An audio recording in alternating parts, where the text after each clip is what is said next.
I am Anil Kumar. Welcome to my YouTube channel and the website Global Math Institute. In this video, we'll continue solving questions from our previous test, which was on limits and continuity, test 1. This is a very important test paper on Unit 1 of Calculus, as you must have realized by now that it helps you for a better foundation.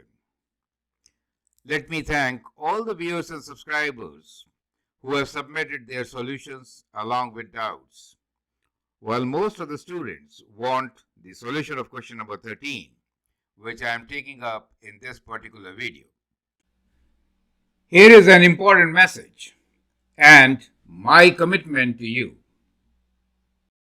We are going through a tough period.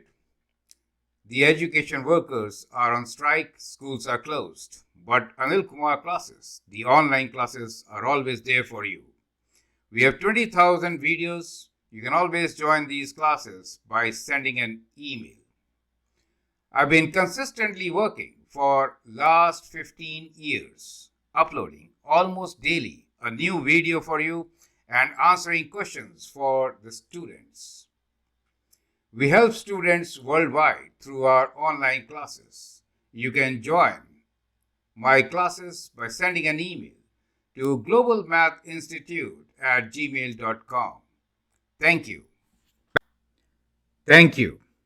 Let's get back to the solution of the question now. So we need to find the equation of the transform function, which has been translated 2 units left and reflected on the x-axis. Graph in red is the parent function square root of x. Well, clearly the parent function square root x is seen here, right?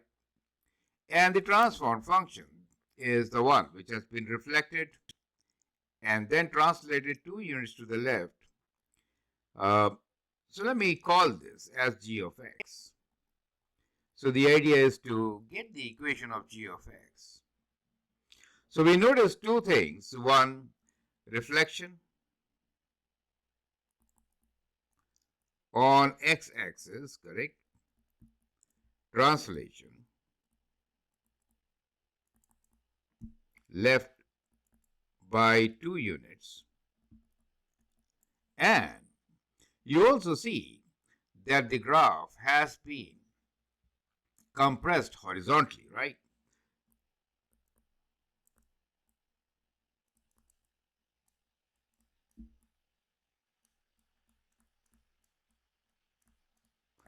And this k factor is something which gives you trouble.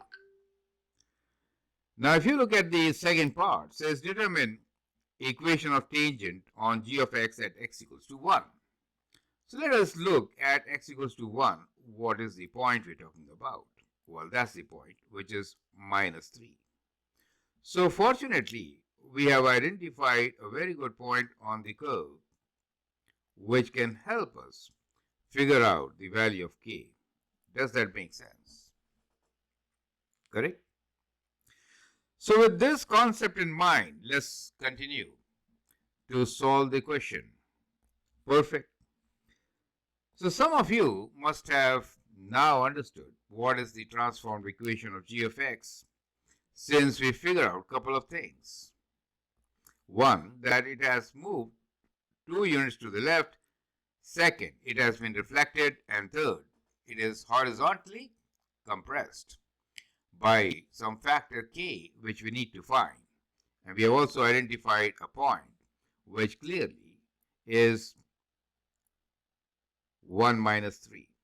So we have this particular point here that should help you to find the equation. Well, in case you want to learn from me, you can always send an email on the address given. We continue working. Since last 15 years, I have almost worked continuously, providing you with, on average, at least 1 video per day. Join my classes and excel.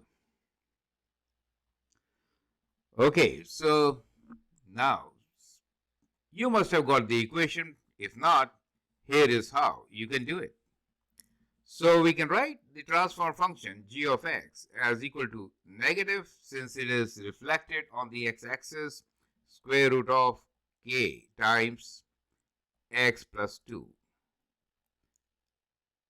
We need to find k. We know horizontally it is shifted 2 units to the left. Fortunately, we have a very clear point to work with, and that is 1 minus 3. So if I substitute this value in this equation, what do I get? Well, I get 1 plus 2 in the bracket with k, and that gives me 3 equals 2, minus minus cancels, 3k. And that means I can find the value of k. Let me square both sides. So 9 equals to 3k, and therefore this implies that k is equal to 9 over 3, which is 3. Perfect. So we got our equation, and the equation of the transform function g of x can be written as negative square root 3 times x plus 2. Does it make sense? Perfect. So we got the first part done. I hope this is absolutely clear to all of you. If not, you can write in comments and then we can discuss it further. It's kind of important to understand these concepts early on. So now, once we have this particular equation, we can move on and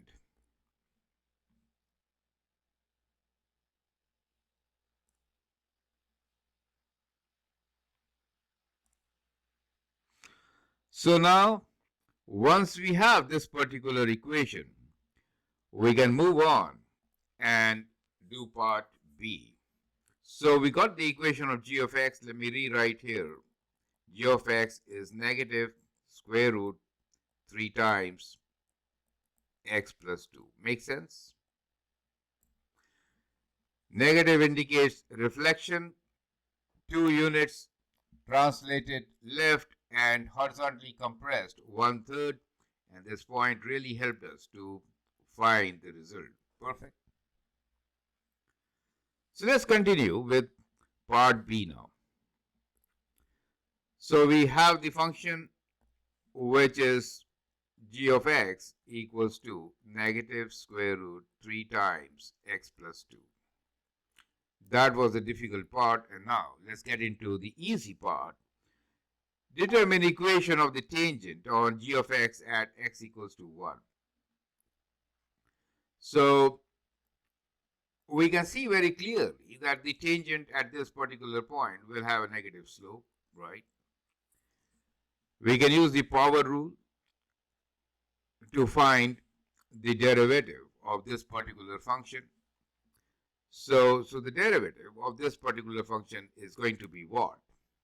Well, some of you prefer to write this as to the power of half, right? 3 times to the power of half, right? So the derivative of this will be minus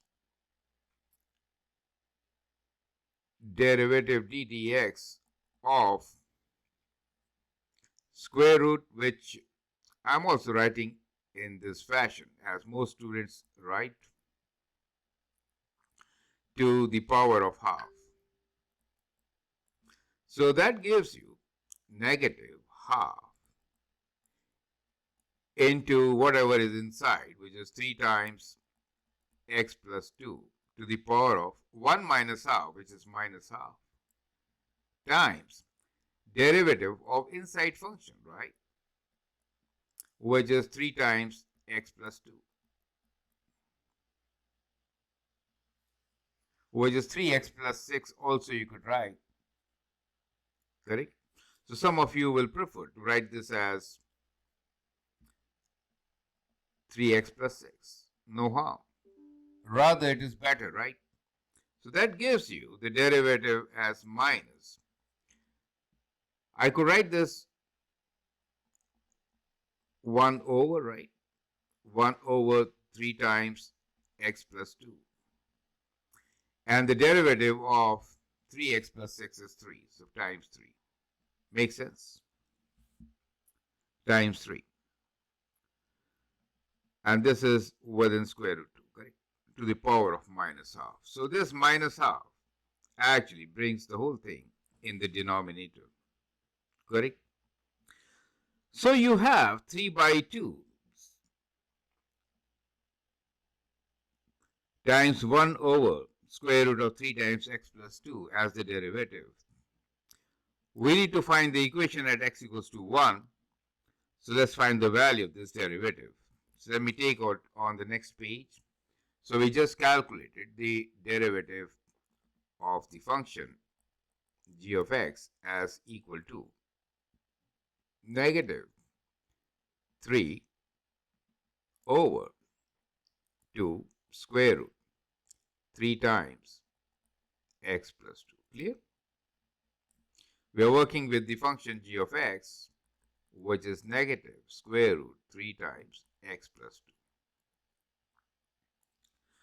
2. Great. So derivative is clear. Whenever you have square root 2, when you find derivative, minus 1 gives you the same thing in the denominator times half, and derivative of the inside function minus 3 comes on the top.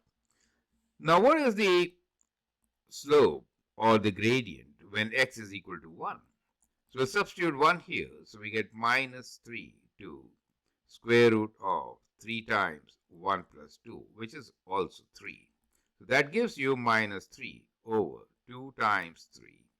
And so you do get a slope, 3 and 3 cancel, as negative half. So we have found the slope of tangent line at this particular point, correct?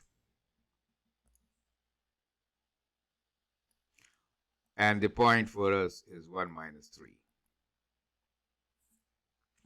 Now you can find the equation of the tangent at this point. So to find the equation, you could use different forms of line equation. One is the point form.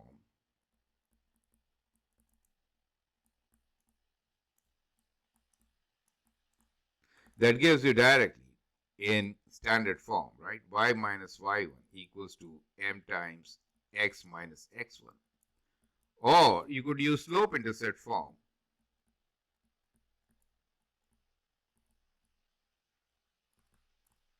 Which is commonly used by students.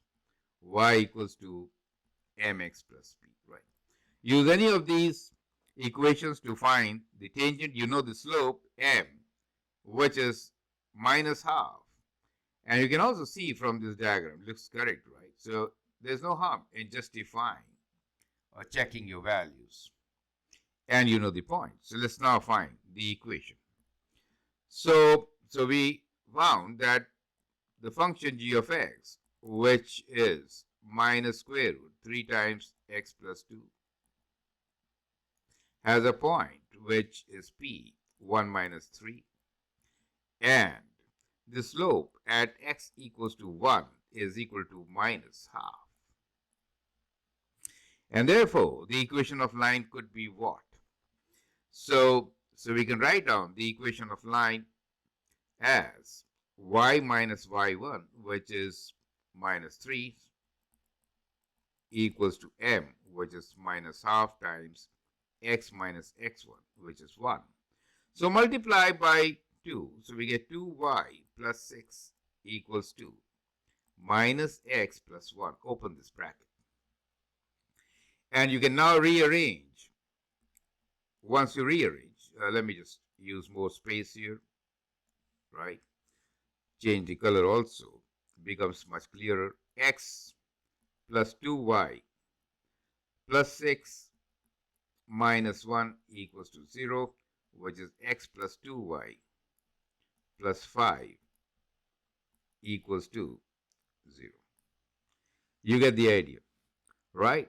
So if you sketch this particular graph, you do get the equation which we have shown here, and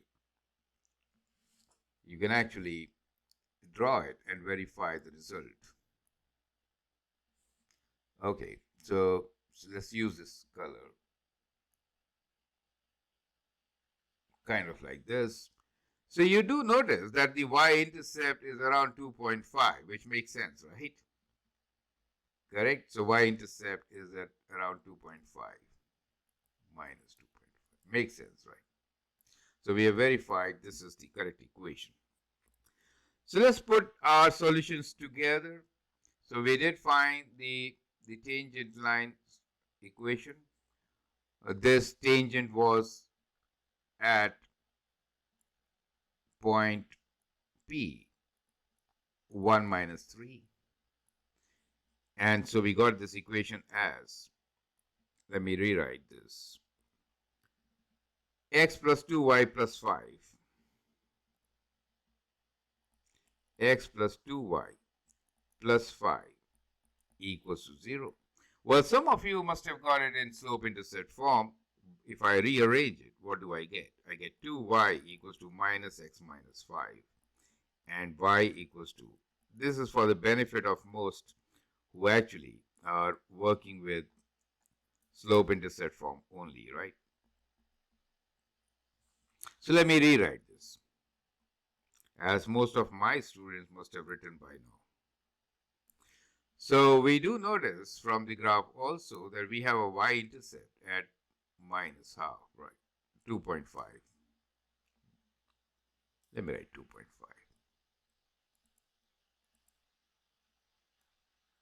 So that becomes the tangent for the transformed graph, which was vertically reflected, horizontally compressed by a factor of 1 over 3. Rewrite the equation. And translate it 2 units to the left. And at the point P, which was 1 minus 3, we found the equation of the line. So I hope with this, the complete concept is understood by most of you. Feel free to write your comments, share your views, and if you like and subscribe to my videos, that'd be great. Thanks for your time and all the best.